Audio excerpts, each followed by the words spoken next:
தங்களது உடல் நலத்தை பேணுவதில் பெண்கள் மிகவும் கவனமாக இருக்க வேண்டும் என முன்னாள் டிஜிபி ரவி அறிவுறுத்தியுள்ளார். சென்னை பெசன்ட் நகரில் உள்ள தனியார் பள்ளி மைதானத்தில் சிறுநீரக ஆரோக்கிய விழிப்புணர்வு குறித்த ஓட்டப்பந்தயம் நடைபெற்றது. இதில் 500க்கும் மேற்பட்டவர்கள் கலந்து கொண்டு ஓடினர். இந்த நிகழ்ச்சியில் திரைப்பட இயக்குநர் KS ரவிக்குமார் மற்றும் முன்னாள் டிஜிபி ரவி உள்ளிட்டோர் பங்கேற்றனர். நிகழ்ச்சியில் பேசிய முன்னாள் டிஜிபி ரவி, உடலை பாதுகாப்பதில் பெண்கள் மிகவும் கவனமாக இருக்க வேண்டும் என, உடலில் உப்பு சத்து குறைந்தால் தான் திரைப்பட நடிகர் புரூஸ்லி இறந்து போனதாக குறிப்பிட்டுள்ளார். பின்னர் நிகழ்ச்சியில் பேசிய இயக்குநர் KS ரவிக்குமார், மன அழுத்தம் அதிகமாக இருந்தால் நோய்கள் அதிகம் வரும் என்று குறிப்பிட்டுள்ளார். உடலை நன்றாக பார்த்துக் கொள்வது அவசியம் என்று அறிவுறுத்தினார்.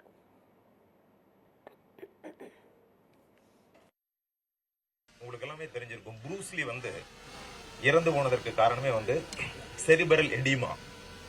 அது காரணமே சால்ட் உடம்புல கம்மியானதான். ஒன்னு சால்ட் அதிகமானாலும் பிரச்சனை கிட்னிக்கு, சால்ட் குறைஞ்சாலும் பிரச்சனை. So optimum level, moderate level that is very very important. அதே மாதிரி ஆனுவல் மெடிக்கல் செக்அப்ல PSA கண்டிப்பா பண்ணணும், புரோஸ்டேட் சீரம் ஆன்டிஜன். இது அதிகமானா நம்முடைய புரோஸ்டேட் என்லார்ஜ் ஆயிட்டு இருக்குன்னு அர்த்தம்.